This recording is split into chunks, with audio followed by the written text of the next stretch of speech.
آج شہادت کی بات ہے تو میں حضرت علی المرتضیٰ کے آخری لمحات آپ کی خدمت میں کچھ باتوں کے مطابق عرض کرتا ہوں کہ سیدنا علی المرتضیٰ رضی اللہ عنہ نے آخر میں کیسی زندگی گزاری اور شہادت کیسے واقع ہوئی ہے۔ یہ کوفہ کی باتیں ہیں، عراق کی۔ سیدنا علی المرتضیٰ رضی اللہ تعالی عنہ کے قتل کا فیصلہ ہوتا ہے، خارجی بیٹھ کے قتل کا فیصلہ کرتے ہیں، اور اکیلے نہیں کرتے، 3 بندوں کے جو اس وقت 3 مسلمانوں کے سردار تھے ان کے قتل کا فیصلہ کرتے ہیں۔ خارجی اس امت کا وہ بدترین طبقہ ہے جو صحابہ کرام رضی اللہ عنہم اجمعین کو جہنمی کہتا تھا، نعوذ باللہ، جن کو جنت کی خوشخبریاں اللہ کے قرآن نے دی ہیں۔ یہ وہ بدترین مخلوق ہے خارجی۔ اللہ کے رسول نے ان کے لیے فرمایا تھا کہ یہ قرآن پڑھیں گے اور ان کے حلق سے نیچے نہیں اترے گا۔ ان بےایمانوں نے بیٹھ کے 3 بندوں نے آپس میں مشورہ کیا اور مکہ مکرمہ میں مشورہ کیا کہ ایک علی ہے، ایک اس وقت ایک معاویہ ہے اور ایک عمرو بن عاص ہے رضی اللہ عنہم، یہ تینوں کا بڑا نام ہے، تو ان تینوں کو مارنے کے لیے کون کون تیار ہے؟ تو 3 بندوں نے اکٹھا بیٹھ کر یہ فیصلہ کیا کہ ہم مارنے کے لیے تیار ہیں، اب بات کریں، بات ہے کیا؟ عامر بن بکیر تمیمی نے کہا میں عمرو بن عاص کو قتل کروں گا، یہ بے ایمان خارجی ہے۔ برق ابن عبداللہ تمیمی یہ کہنے لگا میں معاویہ بن ابی سفیان کو ماروں گا۔ حضرت علی کا نام آیا تو تھر تھر کانپنے لگے، اب 4 5 6 اور بھی بیٹھے ہیں، اب بات کوئی نہیں کر رہا بھائی، اب اس کے لیے کیا کریں گے؟ تو اسی اثناء میں ایک ظالم عبد الرحمن بن ملجم نے کہا یہ کام میں کروں گا۔ اب ان تینوں نے ایک تاریخ طے کی کہ اس تاریخ میں آج سے 2 ماہ بعد، 3 ماہ بعد، 4 ماہ بعد ایک تاریخ طے کرتے ہیں، اسی رات ان تینوں کو مار دیں گے، تو ادھر سفر کر، تو ادھر کر، تو اس ملک کر، ان کے علاقے میں جاؤ۔ تو ان تینوں نے 17 رمضان 18 رمضان طے کر کے سفر شروع کر لیا۔ ان میں یہ ملعون عبد الرحمن بن ملجم اپنے شکار کو، نعوذ باللہ، حضرت علی المرتضیٰ کو جو شکار نعوذ باللہ کرنے آ رہا ہے، یہ ان کے شہادت کے منصوبے میں بظاہر کامیاب ہوا ہے۔ حقیقت تو کامیاب نہیں ہے، جہنم اس نے خریدی ہے، ظاہراً کامیاب ہوا ہے کہ اس نے حضرت علی کو شہید کیا۔ باقی 2 بزرگوں کو جو اس تاریخ پر حملہ ہوا تھا، جس تاریخ پر حضرت علی پہ ہوا ہے، ان دونوں کا بچاؤ ہو گیا۔ بچاؤ یوں ہوا کہ حضرت معاویہ بن ابی سفیان زخمی ہوئے، لیکن حضرت معاویہ کے ساتھ چلنے والوں نے اس بندے کو، برق ابن عبداللہ تمیمی کو پکڑ لیا، اور جو اس کا حشر نشر ہوا ہے پھر وہ دنیا جانتی ہے، اور اس سے اگلوایا کہ تو آیا کیسے ہے؟ پھر وہ طوطے کی طرح بول اٹھا کہ ہم یوں یوں یوں یوں آئے ہیں۔ پھر حضرت علی المرتضیٰ کے ان دشمنوں خارجیوں کو جو حضرت معاویہ نے 2 ہاتھ کیے ہیں، وہ بھی ایک تاریخ کا حصہ ہے۔ حضرت عمرو بن عاص اس رات اتفاق سے بیمار تھے، وہ صبح نماز پڑھانے تشریف ہی نہیں لائے، تو جو ان کی جگہ پہ بندہ نائب بن کے آیا وہ شہید ہو گیا تھا۔ حضرت علی کا یہی ہوا، یہ کوفہ پہنچا۔ اچھا، یہ عبد الرحمن بن ملجم، یہ ملجم کا بیٹا ہے، یہ اکیلا نہیں ہے، اس کے کئی بھائی ہیں۔ اس کے ایک بھائی کا نام ہے خالد بن ملجم۔ یہ ملعون کون ہے؟ جس نے حضرت عثمان کو شہید کیا ہے۔ یہ خالد بن ملجم قاتلین عثمان میں شامل ہے، اور عبد الرحمن بن ملجم چھوٹا بھائی حضرت علی کا قاتل ہے۔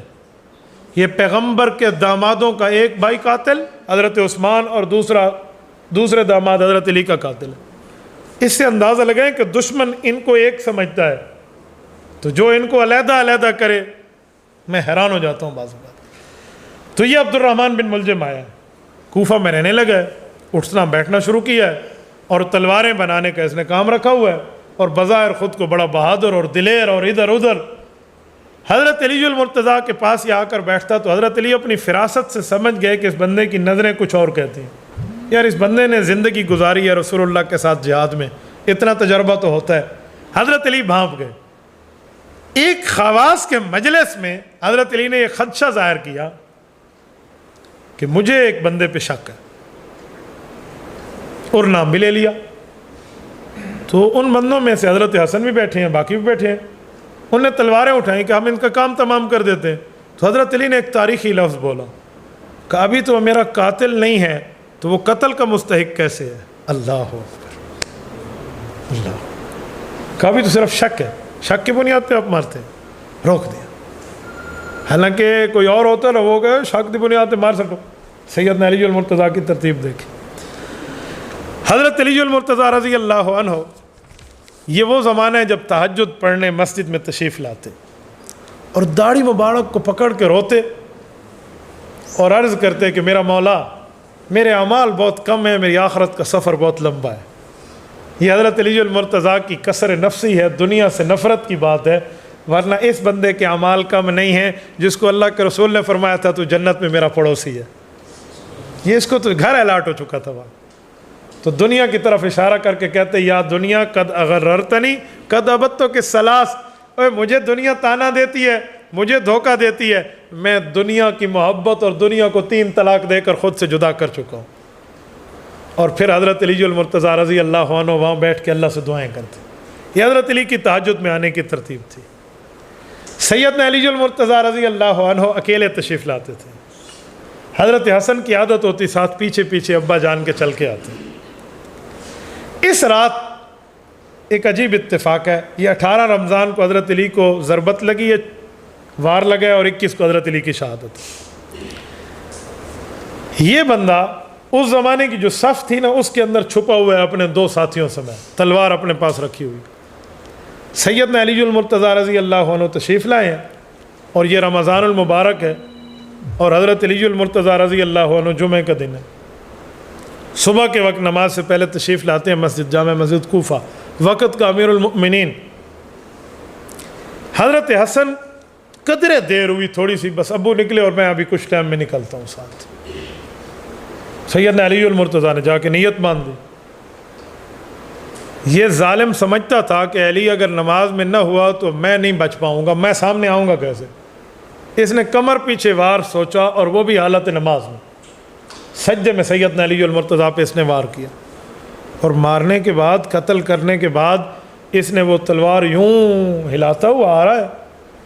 یہ 14 رمضان کے بعد 14ویں کا چاند ہے نا، 2 4 5 دنوں میں تو چاند ویسے ہی روشن ہوتا ہے، اس روشنی میں چاند کی چاندنی میں لگا ہوا خون اس پہ چمک رہا تھا، وہ لانتی یوں تلواریں ہلاتے ہوئے آ رہا ہے۔ پیچھے سے حضرت حسن آ رہے تھے، یہ سارے معاملے سے حضرت حسن باخبر تھے، لیکن تھوڑا سا ٹائم اوپر نیچے۔ حضرت حسن نے جو کندھے پہ چادر رکھی ہوئی تھی نا، اس کو اتار لیا اور کہا کہ ابھی ابو جی گئے ہیں اس راستے سے، اور یہ کیا معاملہ ہے، کون آ رہا ہے؟ تو اس چادر کو جنگی ترتیب سے یوں ہلایا نا، ایک ترتیب سے، اس بندے کو اس سے پکڑ لیا اور پکڑ کے اس کے بازو پیچھے باندھے اور درخت سے باندھا۔ کہا میں نہیں جانتا تو کہاں سے آ رہا ہے اور کیا کر کے آ رہا ہے، ذرا مجھے مسجد تک جانے دو، اور تو یہاں بندھا ہوا ہے، پھر آ کر میں دیکھتا ہوں کہ حالات ہے کیا۔ یہ حضرت حسن کی فراست تھی۔ جب مسجد گئے ہیں نا تو سیدنا علی المرتضیٰ اس وقت زخمی حالت میں۔ اب تو حضرت حسن رضی اللہ عنہ سے حضرت علی المرتضیٰ نے پوچھا کہ میرا قاتل کون تھا؟ کہا جی وہ خارجی، وہ یوں پکڑ لیا کہ جی حضرت علی کے لفظ ہیں فزت برب الکعبہ، مجھے کعبے کے رب کی قسم ہے میں کامیاب ہو گیا۔ کلمہ گو تو نہیں ہے نا میرا قاتل؟ کہا میں نے ابھی اپنی زندگی کا آخری سانس نہیں لیا، میں زندہ سلامت ہوں، ابھی اسے نہ مارنا، اچھا کھانا دینا اور اپنے پاس رکھنا۔ ہاں اگر میں اس دنیا سے چلا جاؤں پھر تو میں اختیار ہے، یا معاف کر دو یا میرے پیچھے اسے بھی روانہ کر دو، ہاں اللہ کے دربار میں اس سے میں جھگڑوں گا کہ اس نے کیا کیا ہے۔ حضرت علی المرتضیٰ کو گھر لایا گیا اور اس قاتل کو پکڑے ہوئے حضرت علی کے سامنے لائے۔ یہ لانتی اس وقت کہہ رہا تھا کہ میں نے تو جنت لے لی ہے، میں نے تو بہت اچھا کام کیا، اور میں نے یہ تلوار بنائی ہے، اور اس سے میں نے نیت کی تھی اللہ اس دنیا کے برے ترین آدمی اس تلوار سے قتل ہو تو قتل ہوا ہے۔ یہ حضرت علی کو کہہ رہا ہے لانتی۔ جواب سیدنا علی المرتضیٰ کا بڑا تھا، کہا ہم نے تم پر احسانات کیے تھے، ٹھیک ہے جس پر احسان کرو اس کے شر سے بچو۔ یہ تو سامنے آ گیا معاملہ۔ اچھا اگر میں اس دنیا سے چلا گیا نا، یہ حسن ٹھہرے ہیں، اسی تلوار سے واقعی بدبخت آدمی قتل ہوگا۔ نہیں سمجھے؟ اس تلوار سے واقعی بدبخت آدمی قتل ہوا، اور وہی ہوا۔ سیدنا علی المرتضیٰ کی شہادت کے بعد اسی تلوار سے اس کو قتل کیا گیا۔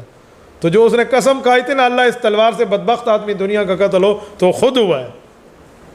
یہ سیدنا علی المرتضیٰ رضی اللہ تعالیٰ عنہ کا وہاں تک معاملہ۔